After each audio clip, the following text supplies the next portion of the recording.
Cette semaine, à l'émission Dans mon salon, je reçois le maire de la Pocatière, mais il n'est pas seulement maire, hein, il y a plein d'autres choses aussi. C'est ce qu'on va découvrir ensemble à l'émission Dans mon salon. Donc, bonjour Sylvain Hudon. Bonjour Sylvain, le petit taquin. Le petit taquin, ça c'est sûr que c'est le petit taquin. On va en parler parce que, oui, tu as une petite face de taquin, là, Sylvain, là, pour t'avoir rencontré à multiples reprises au niveau de ma profession de journaliste.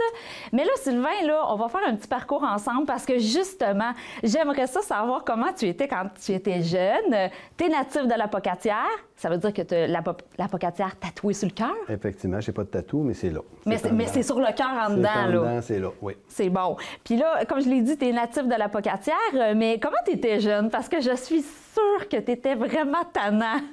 Je me trompe pas, là. Il y a deux visions de Sylvain Hudon, le petit gars tannant, puis le petit gars très, très, très, très sérieux. Puis j'étais ce que je suis actuellement, mais je l'étais quand j'étais jeune. Non, j'avais l'air d'un petit ange. Ah, t'avais l'air d'un petit ange, mais... Avec des petites cornes, bien entendu. Oui, bon, c'est ça. Je me rappelle, à l'université, il y a un prof qui m'a dit « Monsieur Hudon, il dit, on vous parle, puis vous avez toujours un petit sourire. Il dit, pour moi, vous avez des idées derrière de la tête. Puis souvent, il y a des questions que je voulais poser ou des petites remarques loufoques. Puis je n'osais pas les dire. J'étais quand même timide un peu. OK. Puis après, j'allais le voir, puis je disais pourquoi j'avais ce petit air taquin-là. Donc, je disais pourquoi, puis il riait. C'était en privé. C'était en privé dans ce temps-là, oui. OK. Oui, c'est ça. Puis au niveau de la famille, est-ce que tu as des frères et des sœurs? Comment ça se passait, là, au niveau familial? Familial, bien, on va commencer au tout début. Moi, du côté de ma mère et de mon père, il y avait 31 oncles et tantes. On s'entend-tu que la famille, on connaissait ça? 31. Oncles et tantes. Donc, ça a été dans ma jeunesse, ça a toujours été un grand plaisir, surtout la période des fêtes. Ça commençait avant Noël. On faisait le tour des oncles et des tantes. Ça finissait à la fête des rois. Puis tout le monde voulait recevoir tout le monde. Il y avait du monde dans les maisons. C'était la folie, ça jouait aux cartes. Il y avait, comme on dit, 3 tablés pour remplacer les gens. C'est des beaux souvenirs. Je me rappelle, comme si c'était hier, d'un hyper gros mal de dents que j'avais. Puis là, j'étais allé dans la chambre de mes parents, mais c'est là qu'il y avait une montagne de manteaux, de fourrure et autres. Alors, je me suis couché là-dedans. Mon père est venu avec le petit Q-tip qui avait été trempé dans l'alcool, puis qui m'a déposé ça là-dessus. Puis il dit, Sylvain, ça va régler ça. Je me suis endormi. Mais c'est des beaux souvenirs. Donc, je remonte encore à cette époque-là. Et après ça, bien, les oncles et tantes, oui. Mais donner un autre exemple, chez nous, j'avais un frère et une sœur. Ah, OK. Donc, dans notre famille, ma maman avait perdu des jumeaux après moi. Mais on aurait été 5, sauf qu'on était 3. Puis c'est une famille qui tricotait assez serrée. Mais en contrepartie, on était peu... Moi, j'étais à la Pocatière, ma soeur était à Québec, mon frère est en Gaspésie. On se voit moins souvent que mon frère, mais on communique quand même ensemble.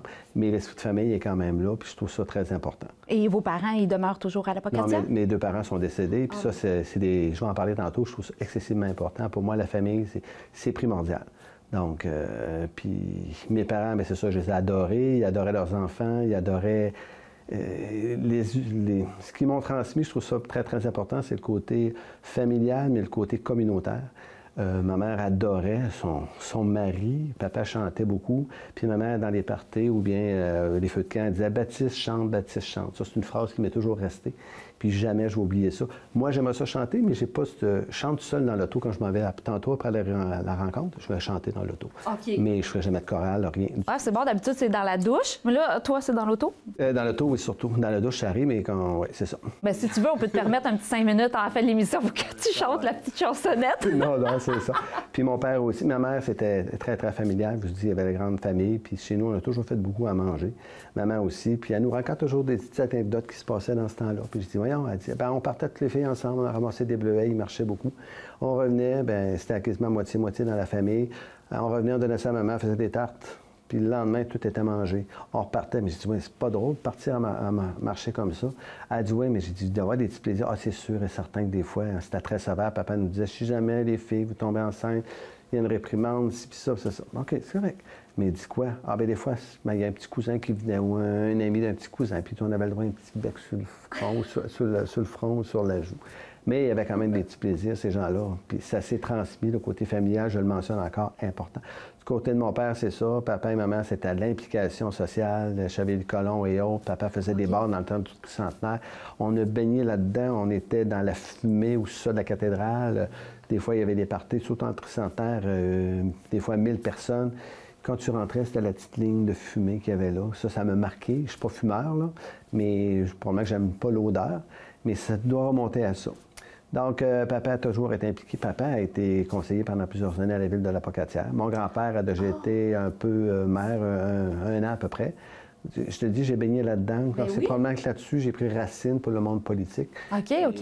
Mais est-ce que, mais dans son emploi à votre père, est-ce que vous y étiez dans le monde de l'agriculture? C'est quoi l'emploi? Papa était contremaître à la Ferme fédérale, qui était à La-Pocatière, où maintenant est le CDBQ. Donc, oui, on a joué, nous autres aussi, dans les balles de foin, les ci, les ça, on allait voir les animaux. Puis le verger, là, patrimonial, il y a un petit lien, là, aussi, là, avec votre famille. Là. Puis les fraises. Les fraises, j'ai appris à travailler là. Moi, j'aime aussi les fraises, j'allais. On prenait des grandes marches, on allait ramasser ça. Beaucoup de plaisir, puis j'aime aussi la nature. Puis moi, les petits fruits, les petits fruitages qu'on dit en français, en bon français, moi, j'ai élevé là-dedans, framboises, fraises, puis tout le monde y allait. Donc, toujours des anecdotes. Une anecdote pour ma mère. On n'est plus là, elle va peut-être dire, il peut le dire. Mais une fois, on était en train de ramasser, moi, mon frère, puis une de mes tantes, puis il faisait chaud, puis il ramassait les fraises. Puis à un moment donné, on dit, il fait ben trop chaud. Puis là, elle lève son chemise, mais tu sais, c'était pas scandaleux, elle a enlevé sa chemise, mais en dessous, c'est l'espèce de grand corset, puis ci, puis ça. Donc, regarde. Mais c'était drôle, tu sais, le petit bonhomme au de même, puis son frère qui le voit faire, maman, qu'est-ce que tu fais là? Pas grave, ça, elle dit, il fait chaud, on le fait. Donc, plaisir dans le monde. Puis j'adore l'horticulture. C'est pour ça que mon père aussi l'adorait. Donc, on a une immense jardin, on a repris le jardin de papa et de maman. Puis on fait toutes nos plantations, on part des plants, on en achète aussi. On encourage le jardin floral, je passe la publicité. Oui, mais un très beau jardin en plus. Là, puis on a pris le jardin, on plante des nouvelles variétés. Puis là, c'est le plaisir de voir les enfants Gabriel, Rosemary, puis Charles, puis Audrey qui viennent faire le tour le samedi, faire le temps des récoltes. Puis Rosemary à part, puis elle va ramasser une carotte. Au lieu d'en prendre 3-4, elle va en porter une par une. Charles puis Rosemary qui adorent les artichauts, on plante des artichauts. Alors, on plante des patates douces, etc., les framboises, les bleus. Ah, des artichauts, c'est plus rare, hein, que les gens... Ça fonctionne. Puis les jeunes adorent ça. Ben oui, c'est ça. Il faut savoir l'apprêter, mais c'est très, très excellent. Mais ça fait pas partie ça fait pas partie de notre culture québécoise, faire de l'agriculture d'artichauts. C'est ça. Mais ça se découvre. On plante aussi. Ça fait 2 ans qu'on plante des patates douces, puis ça a fonctionné très, très bien. Ouais. Donc, c'est pour ça que mon passé est toujours très, très, très, très présent. Puis ça va dans mon futur aussi. Mais est-ce que tu cuisines? Est-ce que tu les prépares, J'ai déjà cuisiné beaucoup plus que ça. Marie-Claire a suivi toutes les émissions de cuisine qu'il y a possible et impossible. Donc, il faut qu'elle veut mettre ça en pratique. Marie-Claire, qui est votre femme? Ma conjointe, elle réussit très, très bien pour la nourriture aussi. Nous autres, la cuisine puis les repas, c'est de quoi de sacré. Quand on a le temps, on mange très bien, on prend du vin, on aime bien ça, puis on jase beaucoup. Bien, c'est agréable, ça. Le soir, si on arrive tard, bien, c'est le petit vino, comme on dit. J'essaie de suivre les règles du médecin, mais... Qui dit d'en prendre un par jour? Oui, c'est ça. Mais des fois, on peut faire la loi de la moyenne. Là. Tu peux en prendre plus une fin de semaine. Bon, c'est pas ben grave, oui, ça. ben oui. Ça, il n'y a pas de problème. C'est un détail. Ben oui. Puis là, tu étudies au primaire à La-Pocatière? Ben, j'ai tout fait au primaire. J'ai fait mon collège au primaire. Tu vas faire ton collège au primaire? Parce que je voulais dire, c'était pas le collège privé, c'était le public que j'avais. Puis même, je suis tellement vieux que nous autres, on n'était pas à la polyvalente. Moi, j'ai fait mon secondaire 5, parce qu'à l'époque, on faisait notre secondaire 5 à l'ITA. Donc, oui, il y avait des classes de secondaire 5 reliées à l'ITA. On se sentait comme des grands. On finissait les 4 premières années, on s'en allait à l'ITA, on faisait notre cours, puis après ça, on transférait au cégep. J'ai fait mon cégep à La-Pocatière. Puis on dit, parce que nous autres, on a connu les préfabriqués qui étaient derrière l'école Sacré-Cœur. Il y avait des grands préfabriqués partout qui étaient souhaités d'être là pendant 5 ans. C'était là beaucoup plus long. Puis quand on arrive au cégep, bien, c'était à l'époque où il y avait des centaines et des centaines d'étudiants, les classes étaient énormes. On arrive au cégep, pam! Il y avait eu des préfabriqués à côté, où ce qui était maintenant là, au Mandoire. 8 classes, je pense, puis on avait des cours là. Des préfabriqués, ça existait, là? Ils montaient des petites classes, là. J'avais jamais vu ça. Voilà. Oui, mais ça, il y en a eu partout de ça. Puis c'était... C'était populaire. Parce qu'il y avait beaucoup d'étudiants, là. Je pense que la polyvalente, elle devait avoir au moins 1000 étudiants. À Saint-Pascal, c'était la même affaire. À la Pocatière, il y avait du monde partout. Puis il n'y a pas de transport en commun. Donc, on avait des cours, je dis polyvalente, mon secondaire 5. On se promenait partout. On avait la bibliothèque qu'on a à La Pocatière, on jouait au volleyball dans là. Après ça, ça a été transformé en salle de spectacle. Après ça, on a la bibliothèque qui était à l'ancien couvent, où actuellement, c'est une résidence de personnes âgées. On allait jouer au sous-sol de la cathédrale pour une activité sportive. On était toujours dans le chemin, à la piscine et autres, puis on appelait ça la diaspora étudiante. La quoi? Diaspora étudiante. OK. Ça, c'est-à-dire, dans le monde, c'est quand une population dans un pays se répartit partout dans le monde, on appelle ça les grandes diasporas. OK. Donc, on se rencontrait toujours, on était en forme, je dois te l'avouer. Bien, j'imagine. Bien, c'est sûr qu'on marchait plus avant, puis ça faisait du bien aussi. Puis, vois-tu, là, je reviens, je vais arrêter, je reviens sur la marche. Papa marchait beaucoup, maman marchait énormément. Elle s'en allait au Chevalier-de-Colomb, qui était dans un local en bas de la 4e avenue. Puis, dernièrement, elle allait au marché à partir de la station où était Charles Kidd. Puis elle se rendait jusqu'à la résidence des personnes au Blas, à pied. Elle revenait à pied. Elle a fait son tricot. Puis même quand elle était malade, elle continuait pareil. Donc ça, c'est resté, c'est intrinsèque. Ça, la marche, je tiens ça de ma mère. Ben oui, c'est ça. C'est ça. Bien, c'est tant mieux, hein? Ça garde un homme en forme. Et encore là, la foresterie, je tiens ça de mon père parce que moi, j'adore planter des arbres. C'est un grand terrain qui les gens disent stérile. Je suis en train de le reboiser. J'ai plus de 1000 arbres de planter. Chez vous, là, directement Ouais, chez vous? chez OK. nous, dans un grand terrain que j'ai à côté. OK. Pour moi, c'est excessivement important. Le transfert de connaissances se fait par l'horticulture. C'est mon autre résidence que j'avais qui n'est pas vendue. Publicité. Mon Dieu, t'es fort en pub, tu vois. Gabriel a son arbre qui a été planté pour lui. Dominique aussi. J'ai un arbre après. Dominique et Gabriel, qui est deux garçons, hein, pour ceux qui ne le savent pas, mais la majorité le savent, mais il y en a qui ne le savent pas, deux garçons. Des arbres qui sont plantés, puis pour te dire à quel fort c'est important, c'est fort. On dit on va vendre la maison, mais là, on n'aura pas nécessairement de traces de ça. Donc, j'ai planté, je mets toujours des gros pots avec du terreau. Puis tu laisses ça en bas d'un arbre, comme Gabriel, bien, il y a des graines de sapin qui ont germé, des cèdres et autres. Puis j'en ai pris, puis je suis allé en planter sur mon autre grand terrain. Puis Charles, bien, quand il est venu le temps de replanter un sapin plus haut qui venait, j'ai dit à Charles, tu comprends, là? J'ai dit, grand-papa, il a planté cet arbre-là pour ton père. Maintenant, la graine de cet arbre-là a fait l'arbre qu'on plante aujourd'hui, c'est pour toi. C'est beau! Mais c'est un transfert de connaissances, puis je pense que c'est ça, c'est de faire des liens. Ça, j'y crois énormément. Je suis de même dans ma vie. Alors, je parle beaucoup. Je reviens. Je suis allé faire mon bac. Mais je te suis. Je suis allé faire mon bac à l'Université Laval en archéologie classique. En archéologie? Oui, OK. j'ai mon bac. Puis j'ai travaillé 3 étés sur des contrats. Puis après ça, j'ai rencontré Marie-Claire. On a fait un choix commun de venir à l'Apocatière, rester là, parce qu'on avait les mêmes valeurs. Bien, t'habitais où pendant tes études? Bien, ton travail? Chez mes parents. OK. Bien, je restais en appartement ou en chambre quand je travaillais à l'extérieur. OK. Mais les fins de semaine, là, je revenais, OK. j'avais un auto, la vieille auto à papa, puis je revenais, puis je travaillais chez Charles Kidd les fins de semaine. Donc, puis je repartais. Puis Marie-Claire est venue me rencontrer. Puis on a pris notre décision de rester à l'Apocatière. Pourquoi? Puis après, pour les mêmes qualités, la qualité de vie, ce qu'on voit encore aujourd'hui, le pas de trafic et autres, c'est un élément important, puis qu'on défend encore de nos jours. Puis il faut le défendre. Je pense que c'est un lieu où on reste, un lieu familial exceptionnel, un milieu éducationnel formidable. Donc, c'est encore là. Marie-Claire m'a dit, ça me prend des raisons pour revenir à l'Apocatière. Ça lui prenait un hôpital parce qu'elle est asthmatique, mais maintenant ça va bien. Ça lui prenait un centre de ski, on l'avait, là, on ne l'a plus. Puis j'étais aussi dans le décor. Ça prenait un centre de ski? Ski parce qu'elle faisait du ski, Marie-Claire. C'est important là, d'avoir accès à... C'est ça, ouais. OK. Elle a dû être déçue, hein? Ben, ça prenait moi aussi, mais j'étais là. Oui. Disponible. Ça venait avec. Ben oui, c'est ça. C'est tout inclus. Mais qu'est-ce qui t'a attiré vers l'archéologie? Pourquoi tu n'as pas été à l'ITA, vu que tu aimais beaucoup l'horticulture?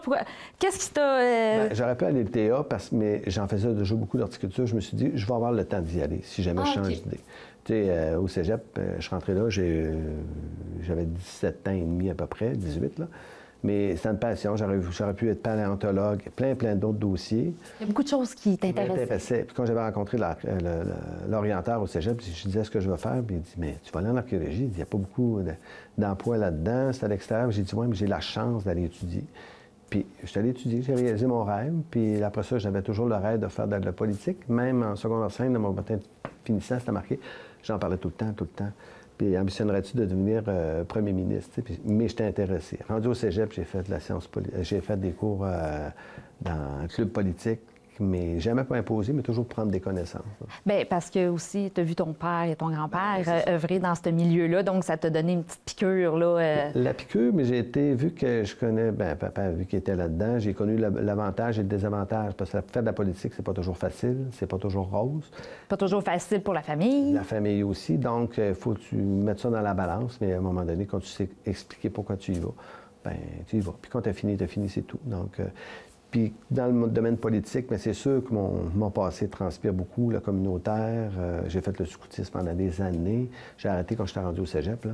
Puis l'horticulture, oui, je la partage beaucoup. L'environnement, bien, je suis président d'Acoéco aussi depuis plusieurs années. Oui. C'est des valeurs que je crois énormément, mais dans tout, il ne faut pas l'imposer, il faut la partager. Donc, la même chose que quelqu'un va dire, bien, Sylvain, on sait bien, il est maire, il plante des arbres partout. Moi, la première chose de planter des arbres, c'est justement, c'est peut-être bien avant le temps, c'est de dépolluer, c'est de rendre un espace vert où tu peux faire des activités familiales et autres, c'est ça. Donc, l'important, c'est de partager tes passions, puis d'être capable d'aboutir. Puis l'important aussi, c'est pas toujours que tu y tiennes absolument, c'est que tu sois capable de dire à quelqu'un ou de stimuler des gens de continuer de prendre le relais. Alors, on parle souvent de relais pour la vie. Donc cette année, c'est M. Soucy, je pense qu'il est président. Ben oui, ben oui. Donc, encore une petite publicité. J'invite les gens à participer à cette activité-là aussi. Oui, ça c'est... Puis la vie, c'est des montagnes russes. Je vous invite aussi à venir au... Dans les montagnes russes, il ne va pas avoir un parc de montagnes russes. Il va y avoir le défi Everest à la Pocatière aussi. Oh, donc, une autre petite publicité. Ah, c'est bon ça! Des belles activités. Donc, non, l'environnement, j'y crois. Des fois, les gens disent peut-être que, ouais, Sylvain aime ça, tu es président de l'Acoéco, c'est facile pour toi. Ce qui est important quand on croit à quelque chose, c'est toujours de partager, de ne jamais imposer. Puis avec ça, là, tu vas loin.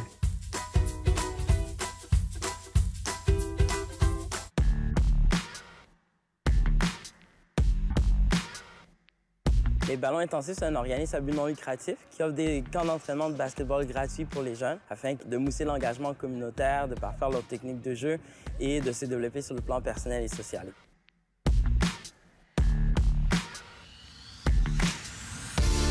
Le bénévolat a changé ma vie sur plusieurs aspects. Ça m'a permis d'être un meilleur leader communautaire.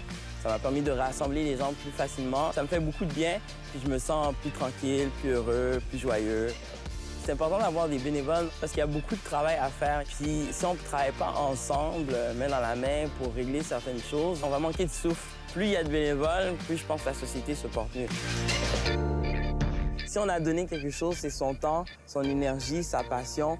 Fait que si on est là, on le fait à fond, on donne le meilleur de soi-même. C'est très important, ça fait une grande différence.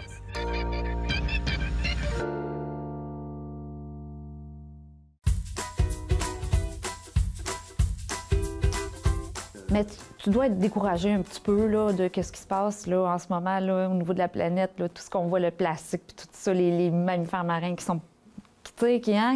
Non, mais c'est un petit peu décourageant, par exemple. Là. Quand on est vraiment là-dedans, puis on s'y intéresse, on voit que, ouf, il y a du travail à faire, hein? Il y a du travail à faire, mais je veux dire, ça date pas d'hier. Ça fait longtemps qu'on commence à travailler là-dessus. Je donnais l'exemple d'Acoéco tantôt, c'est beaucoup de sensibilisation. À la Pocatière, on a fait les troisièmes voies avant tout le monde, mais on a aussi donné l'exemple, puis tout le monde s'est rallié, tout le monde l'a fait. Mais il ne faut pas perdre une génération de sensibilisation. Puis les petits jeunes, il faut toujours qu'il y ait des sensibilisations. C'est pas inné. Hein? Puis plus les jeunes vont évoluer là-dedans, puis quand je vois des gens, moi, j'ai pas pu aller faire la marche la semaine passée à la Pocatière. J'étais à Québec pour une réunion, mais je partage leur vue. Mais il faut être capable de trouver des solutions qui sont capables de se faire immédiatement. Oui. Puis je pense que le meilleur exemple, c'est les troisièmes voies. Quand tu fais à manger, tu vas à l'épicerie, tu cherches de la nourriture. Si tu prends la peine de séparer toutes les trois choses, c'est tellement facile, tu te rends compte tout de suite que les vidanges, il n'y en a presque plus. Alors que toutes les deux autres alternatives, c'est efficace. Donc, c'est pour ça qu'il faut répéter le message. Puis, on ne peut pas faire de reproches à les générations précédentes. Eux autres, il n'y en avait pas beaucoup de vidanges. Il y avait... Oui, mais il n'était pas... Tu sais, la conscience n'était pas là, au niveau de l'environnement. C'est sûr. Puis c'est sûr que les... Tu sais, quand on parle de sécheuse, laveuse, ça durait une éternité, une micro-ondes. Tu sais, il jetait jamais ça, là. Tu sais, l'ordinateur, il n'y en avait quasiment pas. J'ai encore, papa gardait toutes les grosses cannes de conserve, puis tout, ouvrait les deux bords, puis j'en ai encore. Il y en a qui sont très rouillés, là. Mais j'ai encore ça. Donc, c'est important pour moi. Bien, des bonnes valeurs qui vous ont donné, qui t'ont donné tes parents. Puis quand tu dis que j'ai encore les outils pour faire mesurer les rangs, puis tout ça, puis Marie-Claire s'est habituée aussi. Puis quand tu dis, tu montres à tes petits-enfants que tu as les outils de leur arrière-grand-père, bien, c'est impressionnant. Mais ils ont quel âge, tes petits-enfants? Il ne faut pas que je me trompe. Je pense que c'est 6 ans et demi. Ils vont avoir 17, je pense. Ben, j'ai dû peut-être le monde en erreur. Rosemary, je pense qu'elle a 4 ans et demi, 5 ans. Donc, puis ça, c'est important, les petits-enfants. Donc, bien, j'imagine, si la famille est importante, les petits-enfants... Ouais, c'est ça. Ah, j'imagine, là, quand tu as appris que c'était Gabriel, hein, que c'est Gabriel, qui a 2 enfants, quand il t'a annoncé qu'il allait être papa, là, puis toi, grand-papa, là, hein? Je suis sûre que tu as versé une larme. Bien, je suis pas trop, mais j'étais tellement fier. Parce que... Puis l'important, quand tu es parent, faut pas que, dès que tes enfants ont des enfants ou qu'il y a adoption ou autre, peu importe, faut pas que tu les remplaces. Faut que tu prennes ta place comme grand-parent. Tu attends toujours, tu essaies de transmettre tes valeurs, encore là, tu ne les imposes pas. Puis il faut que tu sois capable de créer un lien. Puis ça, je suis content. Dominique, il n'y a pas d'enfant, mais mon Dieu, il est tellement mon oncle gâteau. Il leur montre des valeurs, il joue avec, puis c'est ça. Je suis bien content de ma petite famille. Marie-Claire, oui, mais je veux dire aussi avec Charles, des connaissances qu'on se transfère, on lutte toujours. C'est un petit bonhomme, un super-héros. Rosemary est charmante. Mais oui, j'aime ça aller prendre des marches dans le bois avec eux autres, leur transmettre des choses, de la petite rivière avec eux autres. C'est transfert de génération, transfert de connaissances, c'est important d'une génération à l'autre. Puis on a un rôle à jouer là-dedans. Puis il faut être capable d'encourager des gens qui n'ont peut-être pas des grandes familles. Puis moi, je serais partisan qu'il y ait des garderies dans les résidences de personnes âgées. Je trouve ça assez triste des fois. Les gens sont tout seuls, puis certains, quand vieillissant dans l'âge, t'es peut-être pas capable nécessairement de tout faire tes activités. Mais c'est une bonne idée, ça. J'ai jamais entendu ça. Un projet comme ça, mais imagine. Mais ça se fait des fois qu'il y a des gens de plus en plus ou des écoles qui vont dans les résidences de personnes âgées. Une journée, oui. Mes enfants, ils l'ont fait, puis ils ont aimé ça. Puis aussi, si c'est pas la maison de la famille, il y a des endroits que les aînés vont venir bercer les bébés. Je trouve ça beau, c'est beau. C'est drôle que tu dises ça parce que la grand-mère à Marie-Claire, on allait la voir de temps en temps, puis elle était dans un appartement assez grand. Puis Gabriel, puis Charles étaient là. Ils étaient tout petits, comme ça. Puis là, il y avait 2 personnes âgées qui étaient dans la hall d'entrée comme ça. Puis ils regardaient les 2 enfants comme ça, en voulant dire « je veux les voir, je veux les voir ». Puis là, je disais ça à Marie-Claire. Je dis, oui, on va y aller, je pense. Finalement, j'ai dit aux enfants, est-ce que vous voulez aller voir les 2 personnes âgées qui sont là? Oui. Alors, mais si tu avais vu, ça valait de l'or, là, tu sais. Là, on voyait les 2 mains. Les enfants étaient là, on voyait les 2 mains de personnes âgées sur la tête des 2 enfants. Là, c'est comme si le contact passait. Puis peut-être qu'il y avait eu des petits-enfants ou des enfants. Puis là, il devait faire un retour dans le passé. Puis, hey, je te dis, on a fait leur journée. Mais c'est des gestes simples comme ça, là. Ben oui. Puis ils l'apprécieraient, là, j'en suis sûre, parce que justement, des fois, ils sont confrontés à être seuls avec eux-mêmes. C'est ça, oui. C'est triste. Puis il ne faut pas penser que c'est toujours automatique, parce qu'après ça, les enfants, on a quand même chacun nos activités, mais il faut être capable de se garder un peu de temps, faire un petit coup de téléphone, une petite marche, un petit bavaille, c'est important. Oui. Si tu n'as plus de parents, mais quand tu visites des résidences de personnes âgées, moi, j'y vais quand même assez souvent, bien, j'envoie des gens. Puis pour moi, c'est quand même... Ça pourrait être mes parents, ça pourrait être des oncles, des tantes. C'est important de faire le lien, puis il ne faut pas les laisser tout seuls. Donc, tu sais, nous autres, on n'est pas comme dans d'autres pays où c'est encore très des milieux très familiaux, mais il faut être capable de s'ouvrir à ça. Puis les petits gestes, là, c'est important. Bien, tout à fait. On a quand même une prise de conscience à faire par rapport à comment on traite nos aînés. Puis c'est pas moi qui viens de l'inventer. Là. On le sait que souvent, on entend des choses qui sont pas super belles. Fait que oui, il y a une prise de conscience qu'il faut faire. Tu sais, des fois, je devance peut-être les questions. Tu vas te demander qu'est-ce que j'ai fait d'autre dans ma vie, à part d'être mère. Bien, j'ai travaillé à l'épicerie à côté de TQ, comme on dit, puis j'ai toujours travaillé là-dedans. Puis le contact du public, j'ai toujours eu ça. J'ai toujours aimé ça. Puis c'est important. Puis même aujourd'hui, ma profession comme mère ou comme libraire m'amène à rencontrer des gens, mais beaucoup plus du côté de la mairie. Mais c'est... je rencontre beaucoup les gens dans les épiceries. Je les salue toujours. Les gens me saluent.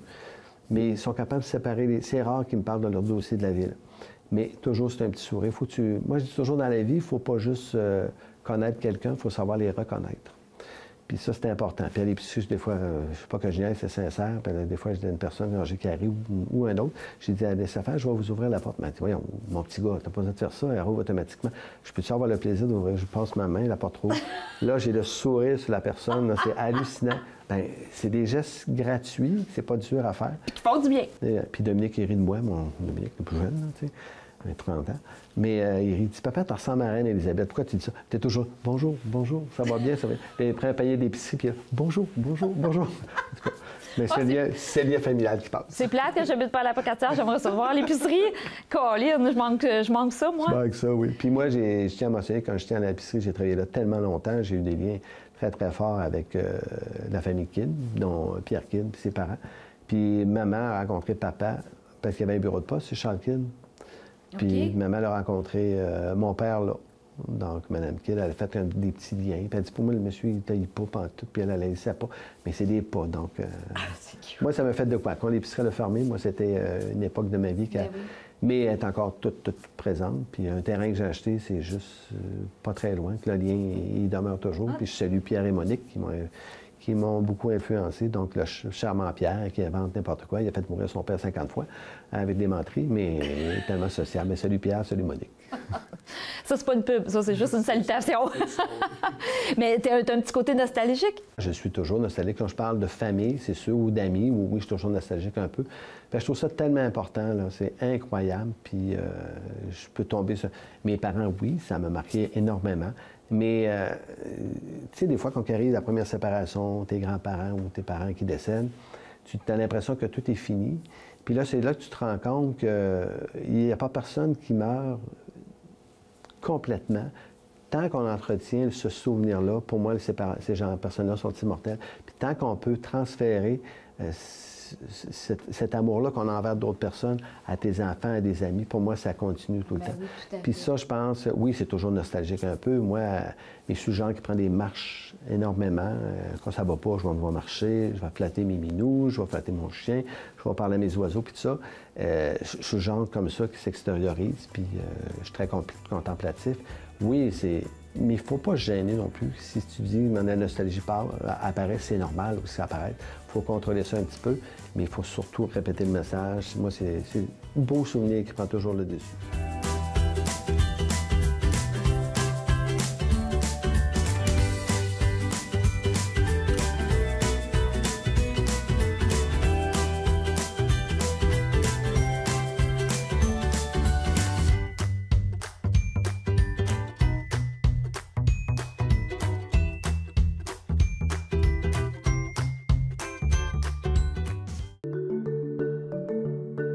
C'est important de faire du bénévolat dans le domaine de l'histoire et de la culture parce que notre devise au Québec est « Je me souviens ».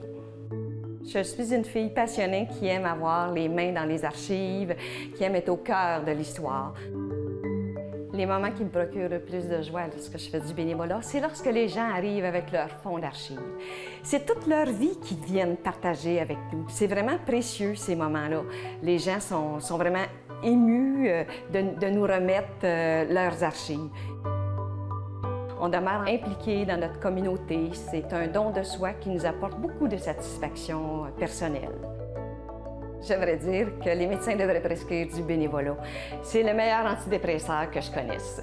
Le bénévolat, c'est le plus bel héritage qu'on peut laisser à notre communauté, à nos enfants, pour en faire des citoyens engagés un jour.